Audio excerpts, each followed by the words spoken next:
सावन के झूलों ने मुझको बुलाया, मैं आपको पढ़ाने दौड़ा दौड़ा आया। मैं आपको पढ़ाने दौड़ा दौड़ा आया। हेलो दोस्तों, आज से जो स्टार्ट करने जा रहा हूँ एक नए वर्ष की स्टार्टिंग है, जो कि आपने बहुत पहले भी डिस्कस किया था कि सल्तनत काल से जन्मा एक और वंश था जिसका नाम था विजयनगर साम्राज्य, जो कि ये दक्षिण भारत में पनपा था, उसके बारे में बताऊंगा। लेकिन एक शिकायत आपसे बहुत ज़्यादा है कि आप मेरा गाना के साथ साथ मेरी पढ़ाई भी हजम कर जाते हैं, लेकिन एक डकार भी नहीं देते हैं कि आप उसको अगर शेयर कर दें और लाइक कर दें, कुछ भी हो, ये चीज़ आप नहीं करते हैं। हालांकि अगर कमेंट ही कर दें तो बहुत भाग मानुष तन पावा। इसका मतलब होता है कमेंट करने से मानव धर्म का एक बड़ा जीवन सार्थक हो जाता है। ठीक है, मानव जीवन का बड़े भाग मानुष तन पावा। मनुष्य का जीवन ही होता है दूसरों पे उपकार करना। हालांकि मैं कर रहा हूँ नहीं कर रहा कोई मतलब नहीं, आप बताइए आप क्या कर रहे हैं। इसको शेयर करने के लिए ये बनता है कि आप शेयर जरूर करें, क्योंकि आपके सपोर्ट की सख्त जरूरत है। प्लीज़ इसको शेयर करें। मेरा सेशन जिसको भी सही लगेगा तो सब्सक्राइब जरूर करेगा। मैं आज विजयनगर सम्राट बताने जा रहा हूँ, जिसमें विजयनगर सम्राट की वो घटनाओं को बताऊंगा जिसमें क्वेश्चन यूपीपीएससी और साथ में जितने भी यूपी ट्रिपल एससी और आईएएस तक के एग्जाम में भी पूछे जाते हैं। मैं कुछ फैक्ट्स के बारे में बताऊंगा, कुल मिलाकर के पॉइंट बाई पॉइंट भी हैं, उनमें चर्चाएं करूंगा। तो सबसे पहले बात मैं करता हूँ विजयनगर सम्राट की, जो कि भारतीय मध्यकाल का इतिहास। ठीक, भारतीय मध्यकालीन इतिहास के बारे में पढ़ रहे थे, तो बने रहिए और सब्सक्राइब करिए मेरे चैनल को, बुंदेलखंड वाईफाई स्टडी, जो कि आपके सामने एक उभरता हुआ चैनल है। तो देर मत करिए, इसको शेयर और सब्सक्राइब करिए। लेटेस्ट वीडियो पाने के लिए सब्सक्राइब करें, बेल आइकन पर प्रेस करें एवं ऑल पर क्लिक करें। देखिए, विजयनगर साम्राज्य की जो स्थापना हुई थी तो 1336 में इसकी स्थापना हुई थी। कहानी इसकी क्या है, जब तुगलक वंश चल रहा था, एमबीटी का कार्यकाल था दिल्ली में, तब क्या हुआ था कि उस समय जब यहाँ पर अभियान हुआ था, यहाँ उसके सेना नायकों ने दक्षिण भारत पर आक्रमण किया। कहाँ पर किया था? काम्पिल्य राज्य पर किया था। काकतीय वंश वहाँ पर पनपा करता था, मतलब टिमटिमाता था काकतीय वंश।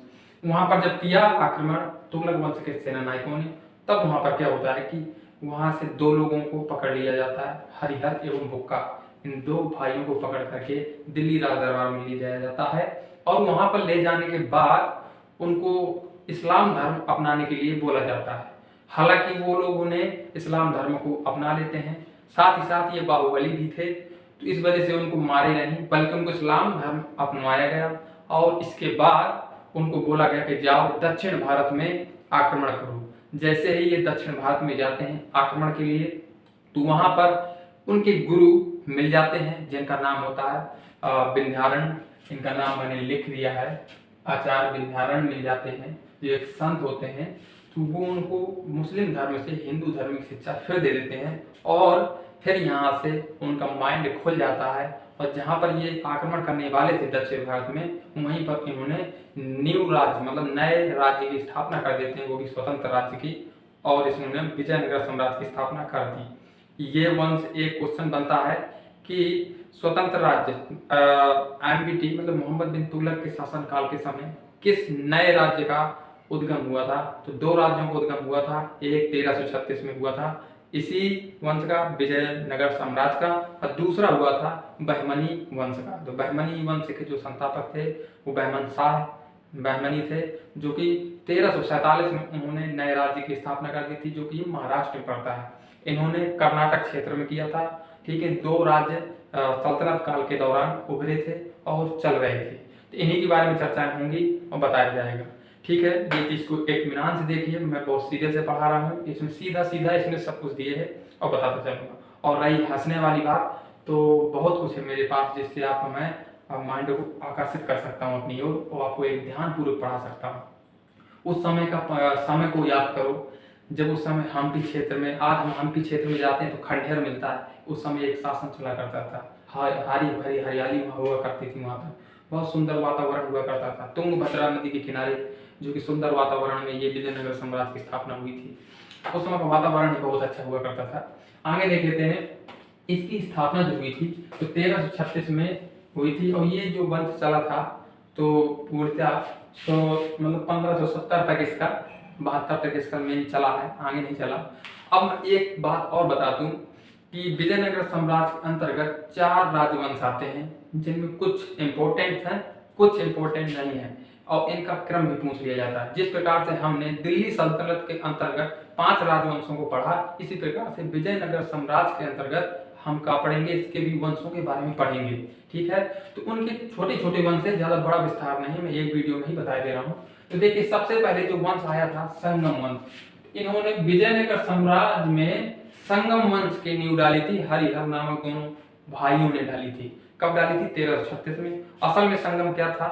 संगम ये एक पिता के, उनके पिता का नाम संगम था, उनके नाम पर डाला गया और एक संगम और स्टार्ट हो जाता है जो कि यहाँ पर तेलुगी भाषा के जितने भी कवि हुआ करते थे तो इसके शासनकाल में और इस विजयनगर साम्राज्य में बहुत सारी किताबों का संगम हुआ है। बहुत सारे कवि है जो कि लिखा है, यहाँ पर किताबें बुक से लिखी हैं, तो उनका एक संगम का कार्य करता है इस संगम मतलब वंश में। तो ध्यान दीजिएगा, 2 संगम है, आगे बताता हूँ।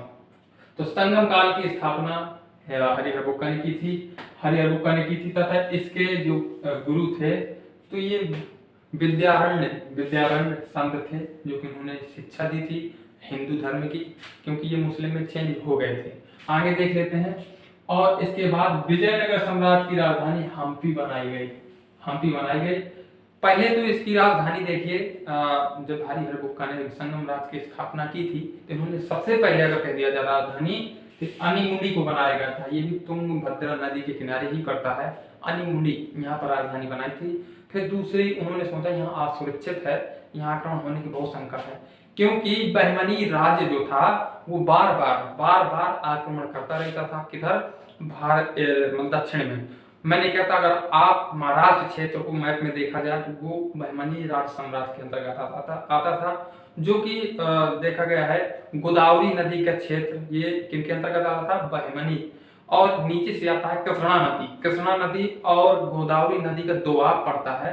तो उस दोआब में बहुत अच्छी फसल हुआ करती थी, बहुत कुछ हो जाता था, जिसकी वजह से इन दोनों का आपसी संबंध बिगड़े ही रहते थे, बराबर युद्ध होते रहते थे। क्यों? क्योंकि उसमें बहुत अच्छी उपजाऊ फसल हुआ करती थी। इस वजह से बहमनी राजवंश चाहता था कि हम इसमें कब्जा करके जीत लें, जैसे हमको टैक्स मिले, और विजयनगर साम्राज्य के राजा चाहते रहे कि हमको टैक्स मिले। इस वजह से इनके युद्ध स्टार्टिंग से अंत तक इनका युद्ध छिड़ा ही रहता था। और दिल्ली क्षेत्र में ये लोगों ने आक्रमण नहीं किया। क्यों? क्योंकि ये तो बहुत दूर पड़ जाता था, क्योंकि ये कर्नाटक क्षेत्र में पड़ता था। मैं मैप के जरिए बता दूं, अगर ये देखिए, ये अगर भारत है, ये उत्तर भारत ये है, दक्षिण भारत ये है, नीचे का दक्षिण भारत है। तो जो यहाँ शासन चला करता था तो बहमानी का चला करता था, बाकी जो इतना में था कि विजयनगर साम्राज्य में चला करता था। और फिर धीरे धीरे करके फिर पूरे साम्राज्य में विजयनगर साम्राज्य की स्थापना हो गई थी। ऐसा एक राजा था जिसने दक्षिण भारत का पूरा मतलब क्षेत्र जीत लिया था। तो नीचे चला करता था विजयनगर का, ऊपर बहमानी का। यहाँ दिल्ली थी, तो दिल्ली में ये बहमानी चाहते थे तो यहाँ आक्रमण कर सकते थे, लेकिन वहाँ एक शक्तिशाली राजा के तौर पर वहाँ उभरते रहे नए। तो ये लोग वहाँ पर नहीं पहुंचे, बल्कि उनके पास कोई ऑप्शन नहीं था कि हम वहाँ आक्रमण करें। वो आक्रमण विजयनगर साम्राज्य में ही करते थे। और विजयनगर साम्राज्य की अगर बात कर लूँ, नीचे पूरा हिंद महासागर है और कहीं कोई क्षेत्र नहीं था, इसलिए ये बहमनी राज्य पर हमेशा युद्ध करता था। तो इन दोनों का ही संघर्ष अधिकतर पूछा जाता है और क्वेश्चन में आता है। तो ध्यान दीजिएगा, ये एक बेसिक लेवल क्लास है, आगे मैं बता रहा हूँ। बाकी हमारे चैनल को सब्सक्राइब करते रहिएगा, और नहीं करेंगे तो कसम से हम कह रहे हैं कुछ भी कर लेंगे मरेंगे नहीं, लेकिन घबराइएगा नहीं। हाँ, मैंने एक चीज़ और बताई थी, आप बाबू सोना का चक्कर छोड़ के इस क्षेत्र में आइए, जो कि विस्तार एवं बेसिक सोच के तहत मैं आपको एक क्लास देता हूँ। सोचने की शक्ति बताऊंगा कि माइंड देखो किस प्रकार से सोचा जा सकता है, अपने इतिहास को समझा जा सकता है। तो हरिहर बुक्का जो थे, तो क्या मैंने बताया था, हरिहर बुक्का जो था, एक फर्स्ट हरिहर जो आया था, ये बुक्का का काकतीय वंश के प्रतापी रुद्रदेव के सामंत थे, ये मैंने बता दिया है। जो हरिहर बुक का नाम, दो भाई थे, ये जो थे प्रताप रुद्रदेव, यही इसी राजा को सर्वप्रथम मतलब कि दिल्ली सल्तनत के राज दरबार के लोगों ने इसी राजा को हराया और हरिहर बुक्का को ले गए थे। फिर वहां से जब वो वापसी आते हैं तो फिर इसके पश्चात ये तो हट ही जाता है, फिर विजयनगर साम्राज्य की स्थापना होती है। तो मैंने क्या बताया था कि रुद्रदेव को दिल्ली सल्तनत के लोगों ने हराया, बुक्का को हरिहर को ले गए थे। फिर जब वापसी आते हैं तो यहाँ पर हरिहर बुक्का अपने विजयनगर साम्राज्य की स्थापना कर देते हैं। ठीक है, ये चीज था, ये मैंने पहले ही बता दी। एक सीरियल पूछ लेता है, बार बार पूछता है, बार बार पूछता है कि विजयनगर साम्राज्य के राजवंशों का सीरियल बताइए जो कि सीक्वेंस से। देखिए, सबसे पहले संगम वंश, फिर सालुब वंश आता है, फिर तुलुक वंश आता है, तुलुक वंश, फिर अराविड वंश आता है। ये इनका सीरियल एवं क्रम है। ये फीसद में पूछ चुका है, सीरियल पूछता है इसका। ठीक है, और जो जो क्वेश्चन आते रहे उनके बारे में भी बता रहा हूँ। ठीक है, अब देखिए, बहमनी शासक जो थे ये दोआब क्षेत्र मतलब रामचूर को हराकर हरिहर फर्स्ट से जीत लिया था। मतलब बहमनी जो शासक थे उन्होंने दोआब क्षेत्र जो कृष्णा नदी एवं गोदावरी नदी का क्षेत्र था, तो रामचूर जो था उनका मतलब वहाँ का शासक था बहमनी राज्य का उस क्षेत्र में, तो उसको हरिहर फर्स्ट ने जीत लिया था। कब? ये जो जीता था 1356 के समतान जीता था। जो कि ये राजा बना था तो 1336 से 56 तक बना था। तो लास्ट में इसने हरिहर फर्स्ट में, हरिहर देखिए, हरिहर फर्स्ट, हरिहर सेकेंड भी नाम आता है। तो हरिहर जो था ये भाई था बुक्का का। ठीक है, हरिहर फर्स्ट ने रामचूर को हराया जो कि दोआब क्षेत्र में एक शासक था, उसको हरा करके वो जीत लिया। लेकिन ये इम्पोर्टेंट नहीं है, फिर भी आजकल ऐसा बन जाते हैं क्वेश्चन जिससे कि आप हैरान हो जाते हैं। बुक्का फर्स्ट को आप जानते हैं, इसी का भाई। इसने 1356 से 77 तक मतलब कि शासन किया। देखिए, जो मतलब कि पहले हरिहर बना, उसका भाई, फिर उसका बुक्का बनता है। हरिहर मतलब उसकी डेथ हो जाती है तो फिर बुक्का बनता है, और बुक्का मतलब कि 77 तक शासन करता है। और इसने उपाधि कुछ धारण की जिसका नाम था वेद मार्ग प्रतिष्ठापक, मतलब प्रतिष्ठापक, क्या बोल रहा हूँ, प्रतिष्ठापक, मतलब वेद मार्ग प्रतिष्ठापक उपाधि धारण की। इसका मतलब ये होता है कि दिल्ली सल्तनत के चलते बहुत सारे मतलब कि मुस्लिम धर्म के किताबों का, बहुत सारे मतलब पुस्तकों का अनावरण हो चुका था, काफी चलन में आ चुकी थी, जिससे कि हिंदू धर्म घटता जा रहा था। इसलिए हिंदू धर्म को बढ़ावा देने के लिए इसने वेद मार्ग मतलब कि वेदों की मार्ग को मतलब कि बढ़ाया, प्रतिष्ठापित किया, और इसलिए इसका उपाधि धारण की वेद मार्ग प्रतिष्ठापक, ये उसने मतलब की धारण की थी। और विजयनगर की अगर बात कहते हूँ कि विजयनगर का शाब्दिक अर्थ क्या होता है, ये होता है विजय मतलब जीत का शहर, मतलब जीतने वाला शहर, इसका विजयनगर का ये शाब्दिक अर्थ होता है।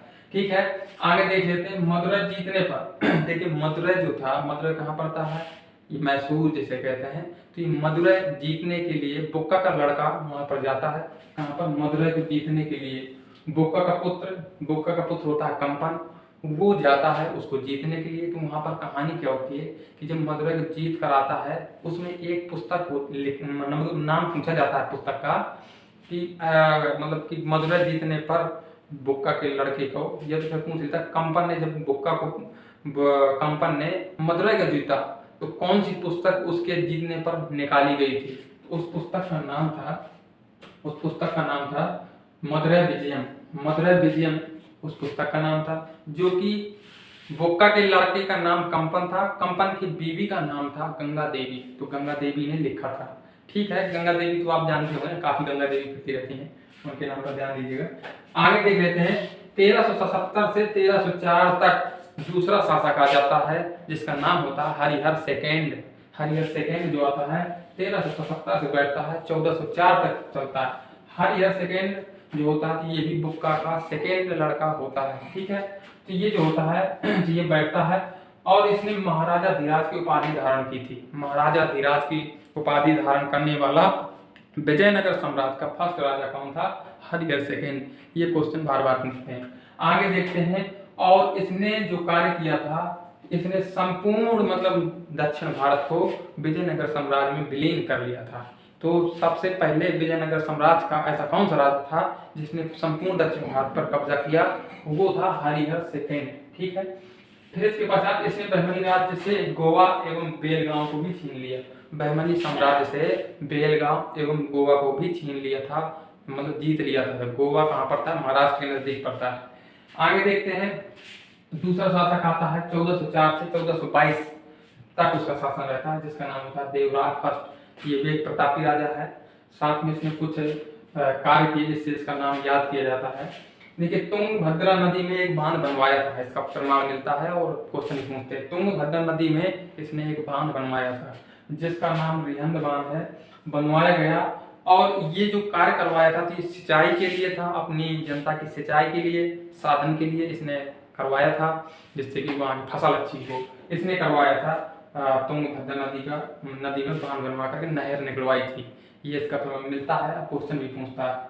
आगे देख लेते हैं, इसके शासनकाल में एक जो है कवि आया था जिसका बार बार पूछते हैं, हर बार पूछते हैं, निकोलस कोंटी, जो कि इटली का एक यात्री था और इसके दरबार में आया था, किसके? देवराज फर्स्ट के दरबार में आया था। इसका एक क्वेश्चन बहुत अच्छा बनता है। अब अगला क्वेश्चन जो है, मतलब अगला जो है, तो 1422 से 1446 तक जो शासन किया तो देवराज सेकंड ने शासन किया था। इसकी कुछ प्राथमिकता है, उसमें भी थोड़ा झांक लेते हैं। देखिए, इमादी देवराय, मतलब इमादी देवराय के नाम पर उपाधि धारण की और इसका द्वितीय नाम भी बोला जाता है। इमादी देवराय के नाम पर उपाधि धारण करके ये शासक बैठा था। और इसके शासनकाल में एक मतलब कवि आया था जिसका नाम पूछा जाता है।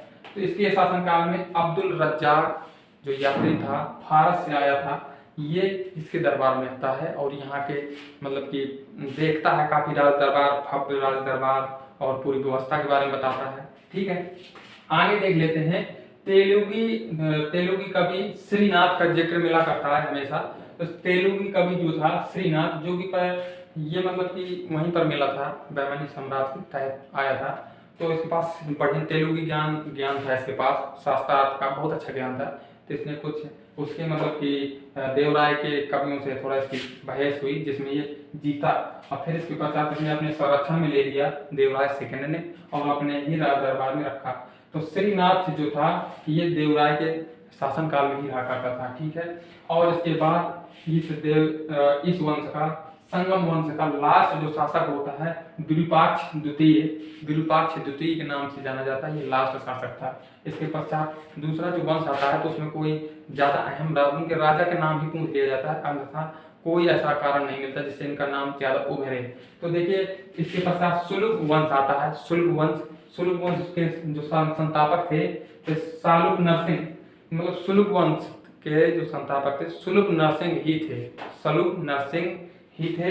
इनका जो कार्यकाल रहा 1485 से और 1505 तक इनका शासनकाल रहता है और पूरे मतलब सुलभ वंश का, जिसमें इसका लास्ट जो शासक होता है तो इसका लास्ट शासक होता है इमाडी नरसिंह जो होता है इसका लास्ट शासक होता है। और इसमें विशेष कोई राजा कार्य अच्छे नहीं किए या फिर कुछ करते ही नहीं, मतलब खाते गुजराते चले गए, आगे कुछ नहीं किया।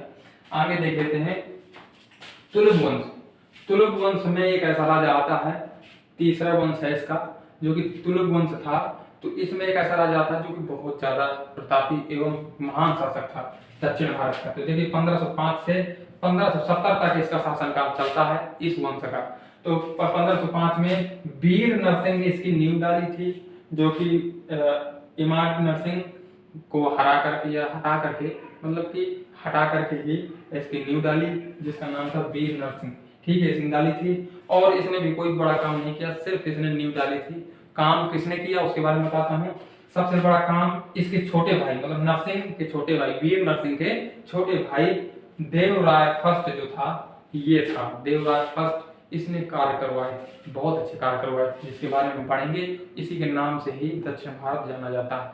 जैसे कि इसने सर्वप्रथम 1509 में गद्दी संभाली और 1529 तक इसका शासनकाल चलता है। आगे देख लेते हैं इसने क्या क्या कार्य करवाए।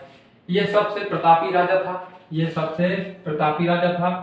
इसके बारे में बाबर ने भी प्रशंसा की। मुगल वंश का संस्थापक जो था बाबर, जो कि आया था भारत में आक्रमण करने के लिए, तो वो जो है अपनी आत्मकथा तुझके बाबरी में लिख कर गया था कि दक्षिण भारत का बहुत महान शासक था कृष्णदेव राय, इसी के सम टाइम आया था।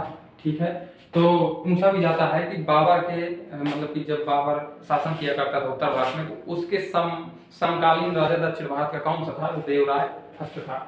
आगे देख लेते हैं, तुझके बाबरी में इसका मतलब महानता का परिचय मिलता है। ओके, फिर इसके पश्चात इसने एक युद्ध किया जिसमें कई राज्य जीते जो कि बहमनी साम्राज्य के थे। बहमनी साम्राज्य में जो शामिल थे गोलकुंडा, अहमदनगर, बीजापुर और बीरत मतलब बीरत, ये जो थे तो ये बहमनी राज्य से संबंधित थे, कुल मिलाकर उनमें शामिल थे। इसने जाकर के युद्ध करके उनसे जीत लिया, जिससे इसका साम्राज्य बहुत अच्छा विस्तार हुआ। और होने के पश्चात और वो जो मतलब उनकी तरफ से जो सेना नायक के तौर पर मतलब युद्ध कर रहा था, अली शाह जो था उनकी तरफ से युद्ध कर रहा था इन राज्यों की तरफ से, और उसको हरा करके इसने गोलकुंडा और बीजापुर लोग जैसे नगरों को अपने कब्जे में ले लिया। और इसने आंध्र भोज, अभिनव भोज और आंध्र पितामह, इसने आंध्र भोज, अभिनव भोज और आंध्र पितामह की उपाधि धारण की। उसका कारण एक है कि आपने एक दोहा सुना होगा, कहाँ राजा भोज कहाँ गंगू तेली, ये एक मुहावरा भी है। तो राजा भोज क्या ऐसा कार्य करता था जिसकी वजह से ये उसकी संज्ञा दी गई? राजा भोज जो था तो परमार वंश का एक मतलब शासक था जो कि अत्यधिक ज्ञानी था, ज्ञान उसके माइंड में बहुत प्रकांड था, विद्वान था, इस वजह से उसकी उपाधि इसने धारण की थी। और वो कहानी तो ऐसे बनी कि कहाँ राजा भोज कहाँ गंगू तेली, तो कहाँ वो इतना बड़ा ज्ञानी और कहाँ ये तेली तो ये सिंपल सी कहानी है, वो तो ऐसे मुहावरों में चला करती है। तो ये परमार वंश का राजा के नाम मतलब राजा भोज के नाम पर इसने रखा था। तो आंध्र भोज और अभिनव भोज की उपाधि धारण की, और आंध्र पितामह कहलाया जाता था। ये कौन? कृष्णदेव राय। तेलुगु साहित्य का क्लासिक युग इसी के शासनकाल को कहा जाता था। देखिए, इसने तेलुगु साहित्य में बहुत सारी कविताएं लिखवाई, बहुत सारी किताबें लिखी, और इसी के शासनकाल में अष्ट दिग्गज रहा करते थे। अष्ट दिग्गज ये ज्ञान के भंडार हुआ करते थे। अष्ट दिग्गज कोई सेनापति और सेना नायकों के कोई मतलब के लोग नहीं थे, बल्कि कवि हुआ करते थे, जिनमें से एक का नाम बताता हूँ, तेनालीराम। तेनालीराम की कहानी आपने सुनी होगी। तो तेनालीराम इसी के दरबार में रहा करता था, जो कि एक बहुत महान ज्ञानी और दिमाग से बहुत उत्तेजित व्यक्ति था। ठीक है, तो उसका तेनालीराम का जो नाम था एक वास्तविक रामकृष्ण जो था तो उसका वास्तविक नाम था। ठीक है, अष्ट दिग्गज इसी के दरबार में रहा करते थे, और अष्टप्रधान शिवाजी के शासनकाल में रहा करते थे। नवरत्न अकबर के शासनकाल में रहा करते थे। तो ये सब अपने मंत्रियों का नाम दिया करते थे। ठीक है, आगे देख लेते हैं। ये क्लासिक युग जो है इसी के युग को कहा गया, तेलुगु साहित्य का क्लासिक युग, देवराय के शासनकाल को। आगे देख लेते हैं, इसने कुछ पुस्तक स्वयं लिखी है, उसका नाम है अमुक्तमाल्य। अमुक्तमाल्य इसने पुस्तक स्वयं लिखी। एक और है जामवंती कल्याणम। जामवंती कल्याणम इसने 2 पुस्तकों का अनावरण किया है, लिखा है। और इसके साथ साथ एक कार्य और कराया था, विट्ठल स्वामी जो मंदिर है दक्षिण भारत में, तो उसका भी निर्माण इसी ने करवाया था। साथ ही साथ इसने नागर जो एक शहर था, नागर, उसको भी बसाया। साथ ही साथ एक हजारा शहर था, उसको भी इसने बसाया था। तो मिल जाते हैं ये फैक्ट्स क्वेश्चन में बार बार। अब एक जो यात्री था पुर्तगाली, डोमिगोस जो था, डोमिगोस पायस, पूछ लेता है कि कृष्णदेव राय के समय कौन सा पुर्तगाली यात्री भारत आया था? ये डोमिगोस पायस था, ये आया था। ठीक है, ये और बारबोसा भी किसी के शासनकाल में आया था। 2 यात्री थे जो कि इसके शासनकाल में आए थे, डोमिगोस पायस एवं बारबोसा। आगे देख लेते हैं, अंतिम राजा जो होता है इस तुलुक वंश का, अंतिम राजा होता है सदाशिव। एक सदाशिव और है जो कि आप कंफ्यूज हो जाते होंगे, एक मूवी बनी है सदाशिव भाऊ, ये छत्रपति शिवाजी की वंशज के रूप में आता है सदाशिव भाऊ, तो वो अलग है, ये सदाशिव अलग है। ठीक है, तो सदाशिव जो था ये अंतिम शासक था। इसने एक लास्ट युद्ध किया था, उसमें बहुत पूछा जाता है 1565 में तालीकोटा का युद्ध, ये इंपॉर्टेंट है, बार बार पूछ लिया जाता है, आप जानते भी होंगे अगर इतिहास पढ़ा है तो इसको पूछा गया है बार बार। तालीकोटा का युद्ध 1565 में हुआ था, और ये जो युद्ध हुआ था तो किसके नेतृत्व में हुआ था? राम राय, जो कि सदाशिव का सेनापति था राम राय, इसके नेतृत्व में इसने युद्ध किया था।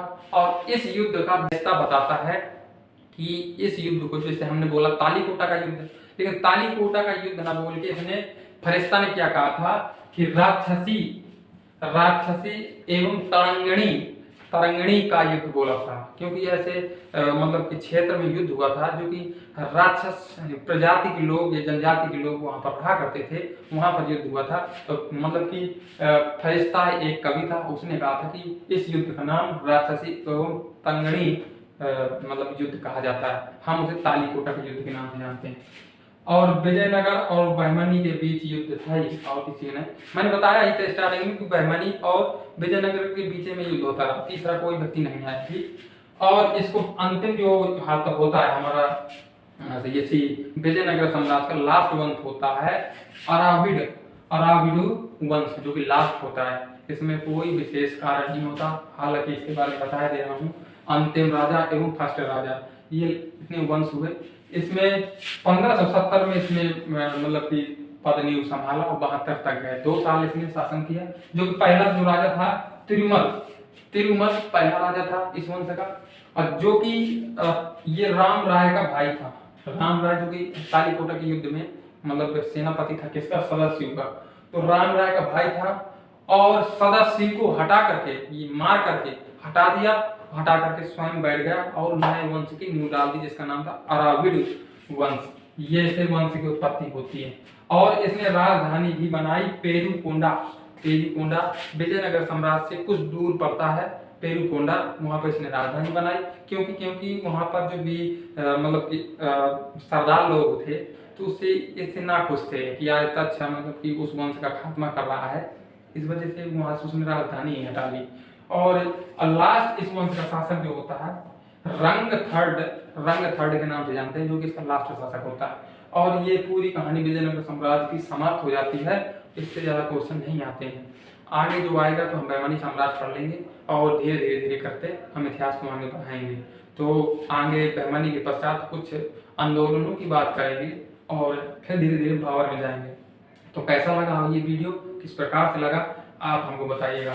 और मेरे साथ ही साथ इस वीडियो के बारे में तो छोड़ो, मेरे गाने के बारे में जरूर बताइएगा कि मेरी किस प्रकार से हम गाते हैं। हम भी कभी कवि बन जाते हैं, है कि नहीं?